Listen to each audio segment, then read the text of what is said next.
This is John Barrows, J Barrows Consulting. I'll make it happen Monday. Hopefully you all had a fantastic weekend and awesome week last week. I know it was somewhat of a down week, but hopefully you either got shit done or you got your head mentally right to go crush it for the second half here.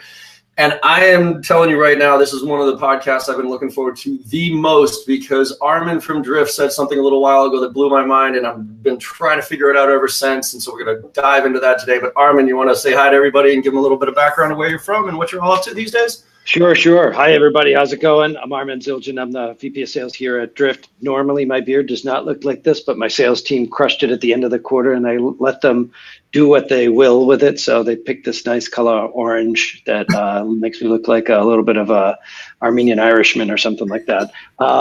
So been in tech sales 22 years. I've been leading sales teams at companies like LogMeIn, Dine, GrabCAD, and now at Drift, and a little bit at Sophos as well. And really just love being part of the Boston scene, love being part of the SaaS scene, growing up and cutting my teeth and learning from some of the best in the business in the Boston scene, leading and running sales organizations for the last 20 years. So glad to be here. Love it, man, and thanks. And I love the beard too. We were talking about it beforehand. Just to let everybody know, if you go look at Armen's LinkedIn photo, he does not look like it's jet black. Right? You got to have commitment. Yeah, and how many times did you have to dye it to even get to that point? This was 3 bleach jobs, and it got to this color. So your skin is still. It's a little bit of pain. Yeah. So, well, first of all, congrats to your team, man, and to yeah, you. thanks. And like you said, anything to do, to get them motivated, whatever.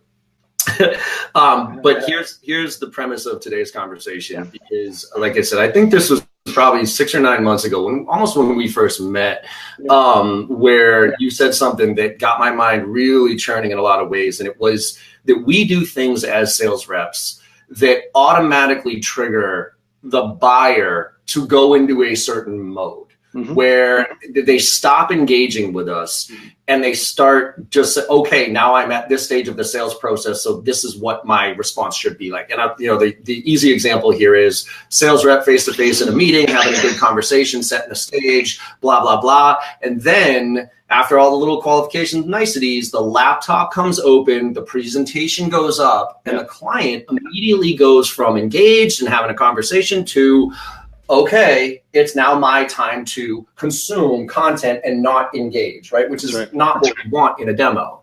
Mm-hmm. So I know Drift in general is trying to change marketing. So do you want to kind of, first of all, give a little bit of an overview of what Drift is trying to do from a marketing standpoint, but then lead that into what are some of the areas that you see us as sales reps doing and things that we're doing that are automatically triggering that buyer response that we need to shake up a little bit? Sure.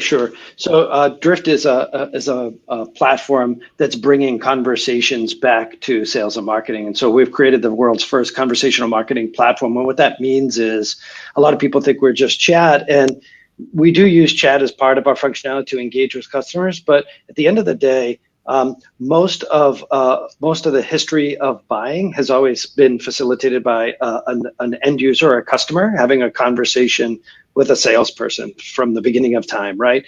And in the last 20 years or so, it's changed in a way that probably hasn't changed much prior to the last 15, 20 years. And that's we've increased all this automation and all this process in between the customer who wants some information and the sales rep. And the challenge right now is customers, through the consumerization of IT and a lot of available apps and things on these devices, can get whatever they want, both answers to questions and buy things pretty quickly now. Mm-hmm. So the behavior as a human of buying is changing, right? And so if you think about it, when they come into work, they don't stop being human.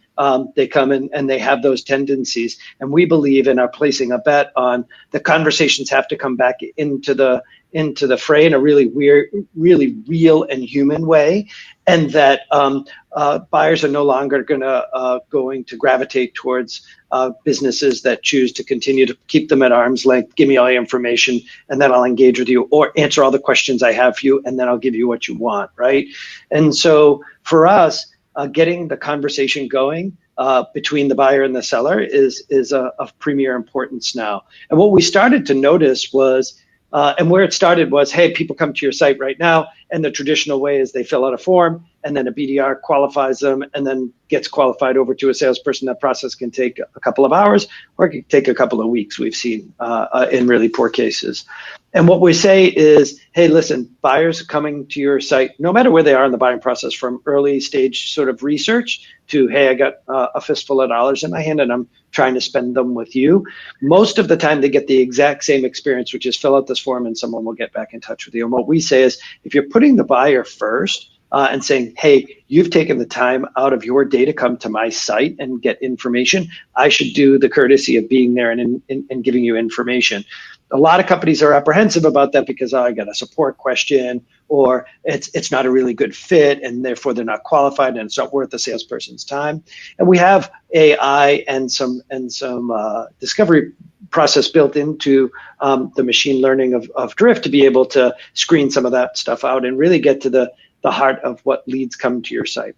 And so that brings me to this subject, which is, if you put the customer first and you say, I'm willing to engage with you and answer questions as you come to the site, the last thing you want to do is go into a traditional sales process, because if you've triggered in the mind, oh, the company cares about answering my questions and are putting me first, and then the first human contact when somebody arrives is, hey, tell me who you are, what you're doing here, and why should I spend more time with you, right?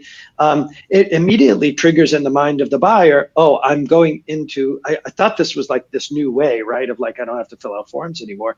And I go right into the old way of buying, which is, I'm going to play this role of being evasive and not answering your questions because I don't want to be chased by you for the next 3 weeks in either an email cadence or a bunch of calls. That puts that sort of gate up right away. And what we want to do is say, hey, listen, we want to spend time with you because it's important for us to be able to give you the information as you need as a buyer. By the way, what we've been taught over the last probably 10, 15 years, no matter what sales process you follow, I don't care if it's Barrows, Spin, back to the old Basho days, a Sandler or anything else. Buyers are used to now what we teach as sales leaders to our teams, the qualification questions, whether it's BANT, whether it's MEDIC, or any other qualification. And they intuitively know when they've been put into that process by the salesperson. And I think what most companies are afraid of is that they can't train either a large swath of reps to be curious and ask the right questions in a normal conversation, or they're worried that the rep will get off the phone and do a bad job and they won't get the answers to the question. They're going to do another call. But I think what we need to teach as salespeople is we need to teach conversations again, which is kind of strange at the end of the day, because as salespeople, that's kind of how we make our living, especially over the phone, SaaS, telesales folks, right? But we need to start teaching them, I think, the sort of human skills of just having a conversation, letting somebody take the lead, and in the back of your mind, knowing what the triggers are to ask a question that's important to the business that you represent and to the sales process that you're trying to drive, rather than having the sales process drive the conversation. So I'll stop there. I said a lot. No, that's fantastic, because I think the challenge is what you just said there, is like, how do you teach that, right? Because we were talking before this, where, look, I'm 42, I've been in this industry for a while now. I built a lot of the training that I do. So my qualification calls they're literally conversations. It's okay, what's the priority? And I'd actually try to get all the pre-qual stuff out of the way. And this is a tip for everybody listening here. I call it the meeting efficiency survey. So what happens is we have Drift and we actually have the forms too. When somebody actually fills out a form on the landing page, they get a, hey, thanks for your interest in J Barrows. And it's the basic information, like what company, that type of thing. But then what I'll do is I'll send them, hey, here's a link to my calendar. And by the way, here's a quick little meeting efficiency survey that if you just take 2 seconds to fill this out, it'll really help us stay focused on the conversation. And what it is it's a Survey Monkey thing where it's just drop down checkbox stuff. So I don't want to, they don't need to type anything. It'll take them 2 minutes, but I'll save about 10, 15 minutes on the call. And if they fill that out, now I have all the information I need to literally just be like, okay, cool. So let's talk. Like, what are you trying to get? What are the priorities here? And now Morgan, who I hired, about 9 months ago, he's only been doing this for 9 months. He's also 25 years old. And, and I told him, okay, we need to find out this information. And I listened to some of his calls, and he's doing a great job asking the right questions and those type of things. But I can tell, because I do this so often, that he's going, he's asking the questions, and he's actually better than most in the sense that if somebody says something, he'll circle in and kind of highlight a component of our solution that'll address what they just said. Mm-hmm. But you can tell he's asking the questions that he's supposed to be asking. So I guess my question to you is, how can we expedite the process of 22 years of experience being able to know exactly when to shut down the conversation and say, okay, you just said something right there that is a home run for me to stop the presses and go in on, because that's the reason you're going to buy from me, versus a 22, 23, 25-year-old kid who's given their band, given their medic, told to do this stuff, and might not necessarily be as experienced with the business or the product or any of that stuff. Yeah. How can we teach the conversation? How can we teach them to be curious and to literally have it while still getting the information that we need? Yeah. I don't know. You and I talked a little bit about this. I don't know if you can teach curiosity. I think it's innate in people, and there's obviously some sort of band that everybody falls in of being super curious versus not curious at all. And I think you need to screen for that in your hiring process, because I think it's essential to be a really good salesperson, because I can't be on every call and point out every road sign. But what I can do is for curious people to tell them to inspect more, especially the good news, right? I think the way I think we can teach it, and again, it's teaching a new way. So it's not all proven, and I don't have all the answers, but the way I do it here at Drift is I teach it through use cases. And so I think about patterns a lot. And so with salespeople, what I'm asking them to look is, rather than know every nuance about either somebody's marketing tech stack or how many leads and what the conversion rates are, what I can do is paint them a picture of like where successful companies have where companies have had success with Drift. And here are the different patterns of 3 or 4 different groupings, and listen for similarities or patterns in what the customer is saying about their business, and recognize that and be able to actually reference it too, because I think a lot of companies, when they're being sold a product, want to feel like, hey, is it who has been before me in this product journey, and what success have they had? Because it mitigates a little bit of the risk if you've got companies that look like me, smell like me, and have had success with your product, right? And so that's something that I think from a pattern matching perspective is easy to teach, rather than right now what we teach is you have to have answers to these questions. So a person like Morgan, who, God bless him, he's brand new and he doesn't have 22 years of experience. So what he's trying to do when he's a sales rep doing a really good job is, in the back of his mind the whole time of that conversation, is I got to remember that, where can I fit this question? I got to get an answer to this question. Meanwhile, the customer's giving him all this information, much of which might be really good, but he's not hearing that he's waiting for his next opening to ask the next question. That's what I did it too as a sales rep when I was inexperienced and young and stupid and I didn't know any better and I was trying to do a good job. And I just tried to hammer all the questions. And I was like a bull in a china shop, just trying to get the answers to all the questions. And I'm sure the person on the other line was like, who is this salesperson that's not listening to me at all? And it's because as really aggressive, good salespeople, we're trying to do a good job, trying to get the answers to the questions. We're not listening at all to the conversation. I use that all the time when I was selling outsourced IT services, right? I used to think the pitch was the answer. I was 25, right? I was a VP of sales and marketing, which is why titles are a joke, but at 25. And somebody told me early in my career that make sure the client speaks more than you, right? Because 2 years off, that whole thing, right? So no joke, I did face-to-face meetings, right? And they were hour-long meetings, and I would go in and I would ask my 35 minutes worth of questions. Oh my God. And honestly, it didn't matter what you said in those 35 hours or 35 minutes. As long as you had computers, you were getting my pitch. And about 35 minutes in, I'd be like, thank you so much for that. I really appreciate it. So anyways, we were founded in June of 2000 with 3 founders, 1 finance, 1 strategy, and 1 technical guy. That really puts us in a unique position as an IT service. And I would just go on and on and on and on and on. And I always say this, if people have been paying attention, I wrote this blog a little while ago. I used to be so proud when this happened, but now it is literally the kiss of death word. If you ever hear this word, anybody listening to this podcast or online right now, if you ever hear this word, you know you've done a miserable job. It's the word digest, right? So wow, Armen, I used to get this. Wow, John, that was really impressive. You know what? I'm going to need a little time to digest what you just told me there. Why don't you circle back in a couple weeks and we'll take it from there? Does that sound fair? And I'd be like, yup. And I walked out of a meeting with my sales engineer one time, and these words legit came out of my mouth. I said, I was so happy and proud of myself for crushing that presentation. I was like, that dude didn't even know what to do with the information I put in front of him. Precisely. And I was proud of that, right? And the engineer, being God bless him, engineer, right? Not a sales guy in any way, shape, or form. Even he knew that was asinine. Like the look on his face when I said that was like, "What did you just say?" He didn't know what to do, and I'm like, "Oh my God." So now, and this kind of gets to the point here, which is I wrote a post called "Sell to the 20%," right? Which is nobody gives a shit about the whole slide deck. They only care about the components that are relevant to their priorities and what they're trying to accomplish. Right.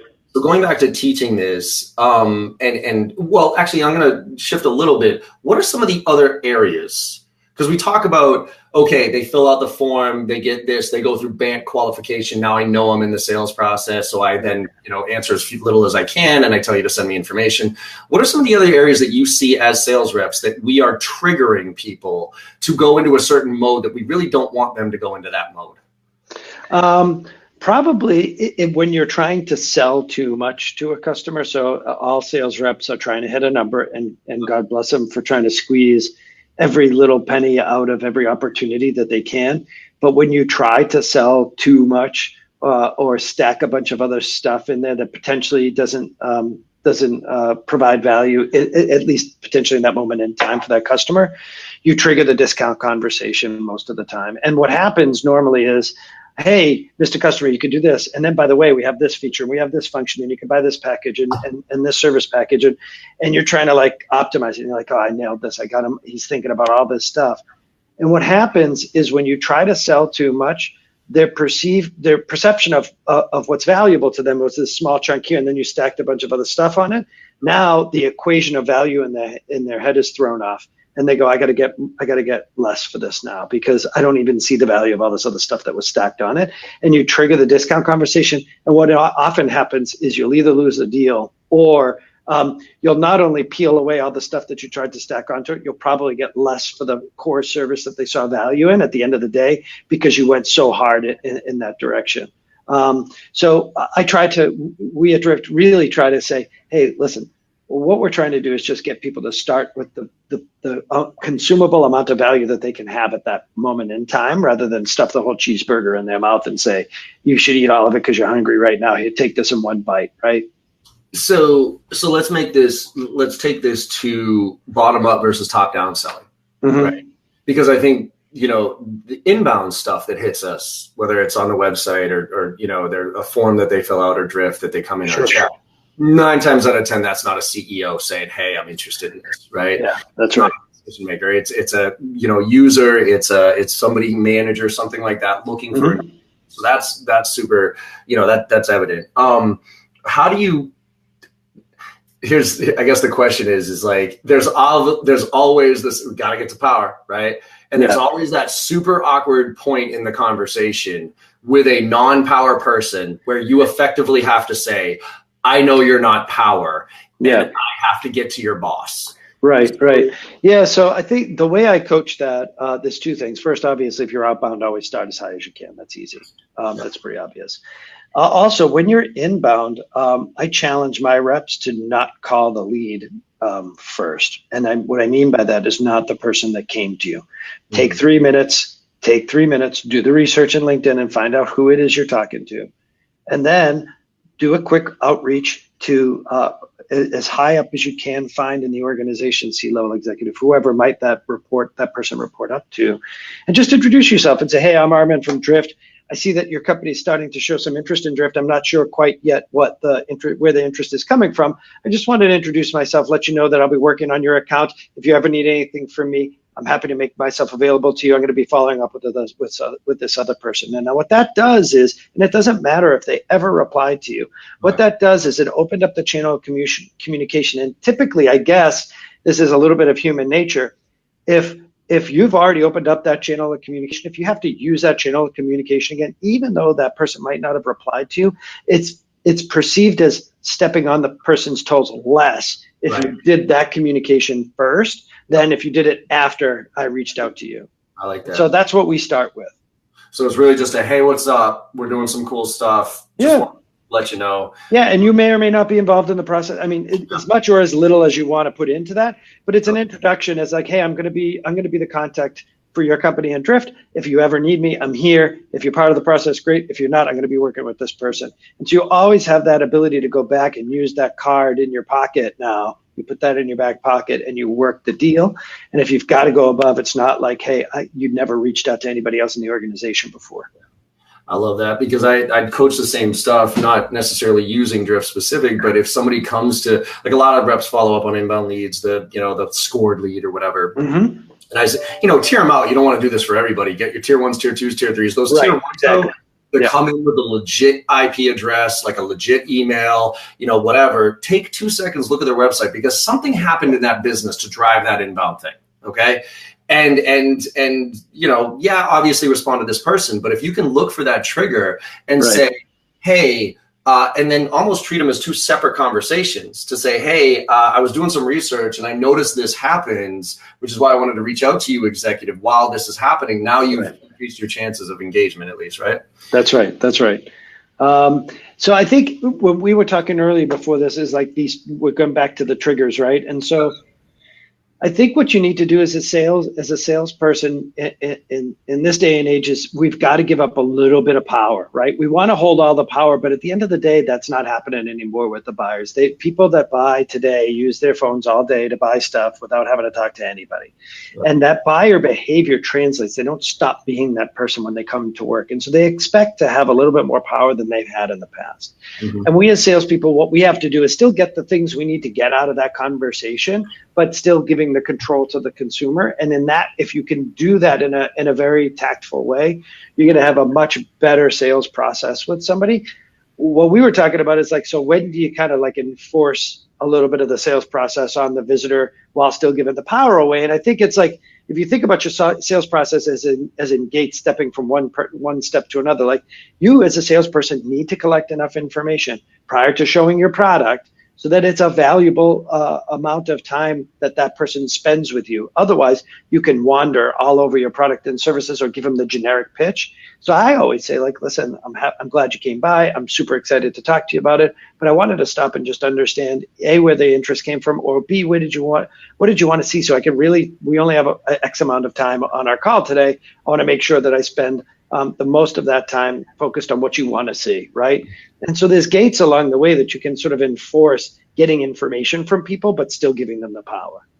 Yeah, and I think that's we talk about the difference between quid pro quo and rule of reciprocity, right? Like when somebody asks you something, they feel obligated to give you something. It's a human condition, psychology, all that stuff.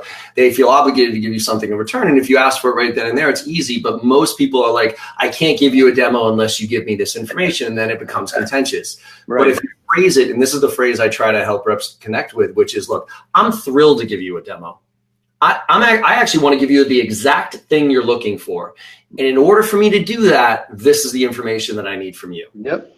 Absolutely. So doing this in your best interest. If you give me this, I'm going to give you something way better than just this if you don't give me any information, right? Right. One more question that I have is you've changed the game when it comes to prospecting and engagement, those type of things, by using Zoom for all your reps calls. Sure. You told me a little while ago you mandate Zoom and you mandate the video part of Zoom, right? That's right. That's right. For the rep every single time. Could you walk me through why and how your reps do that so that it's not super weird and awkward? Yeah, sometimes it's weird and awkward.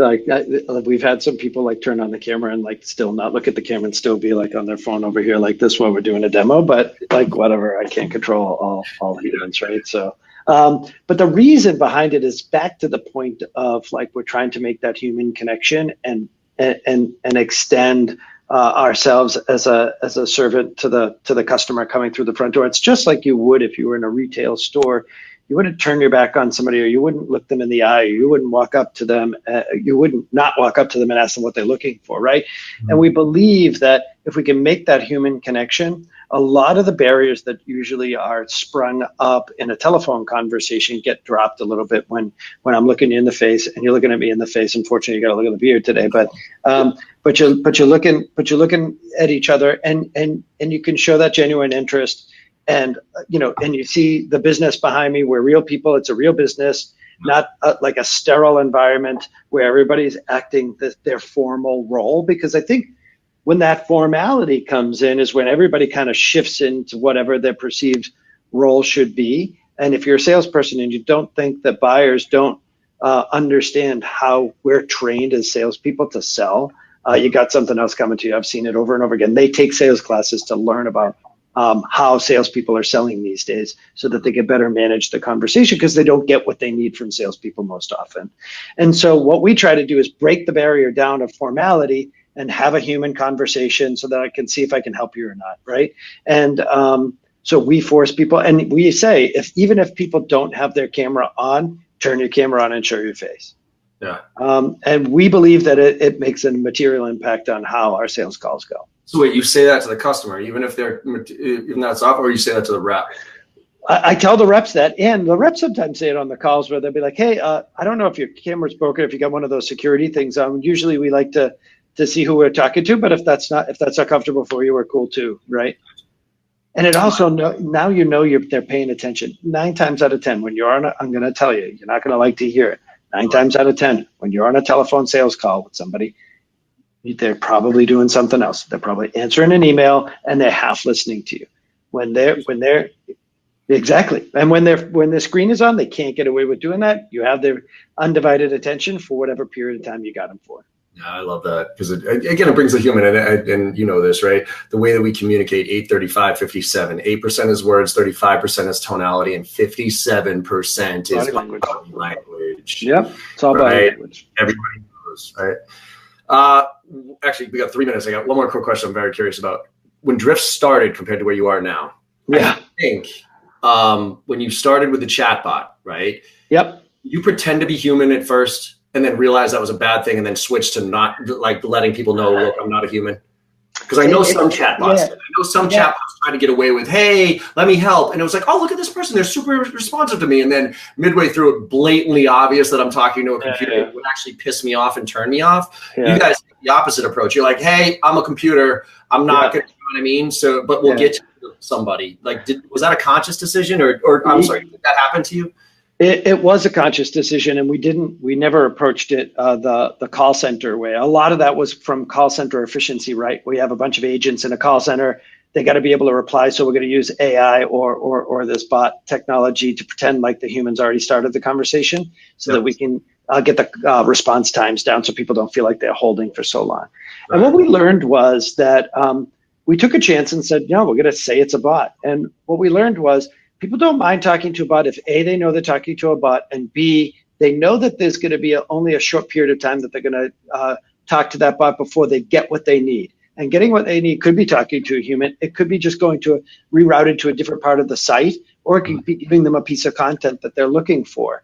And so over time, using this technology, you can learn like what's on the mind of the visitor and what you should serve to them, and how long they can tolerate talking to the bot. It could be just 2 or 3 questions. It could be 5 or 6.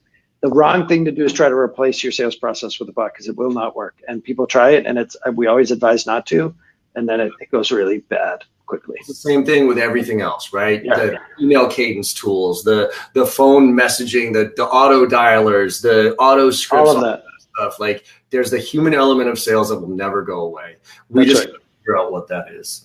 And so with that, Armen, I really appreciate this conversation, because again, you got me thinking about a lot of different things here. I'm actually going to go and kind of one of these days when I have time, take this whiteboard and map out every single stage of the sales process and see if we can really identify like absolutely every nuance that we do as sales reps, and then how to address that. Because I love what you're doing with changing the conversation, the marketing, and also changing the sales process. So I really appreciate you coming on board here. How can people find out more information about you and Drift and all that stuff? What's the best way to connect with you? Yeah, just come to drift.com. If you want to connect with me, Armen, ARMEN at drift.com.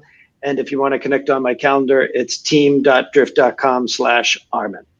Awesome. Actually, last quick question. You had this is more of a personal thing. You had Cardone at your recent event, right? No, he's going to be at our September event. Yeah. So I thought he wasn't I thought he came for Zoom when he was here for Zoom. He spoke he spoke just last weekend or 2 weekends ago. Yeah, that's right. And he was at the Zoom conference. You're right. All right.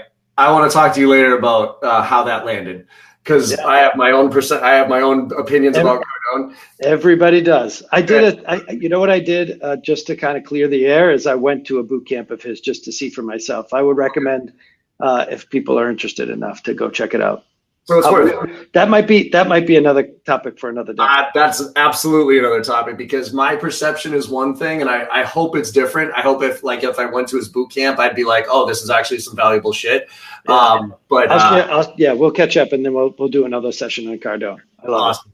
All right, everybody. Well, thank you again for listening, for the engagement, and everybody on the podcast. Please go check out Drift. They are one of the hottest, fastest, coolest companies, specifically here in Boston, so near and dear to my heart. But again, I love that we're changing the game here. So go check out Drift. Everybody, again, make somebody happy this week. Do something cool. Get out of the ordinary shit, and I don't know, try to make somebody smile, because there's too much negative shit going on these days. And we will see you all next week. All right. Thanks again. All right. Thanks, John. We'll see you.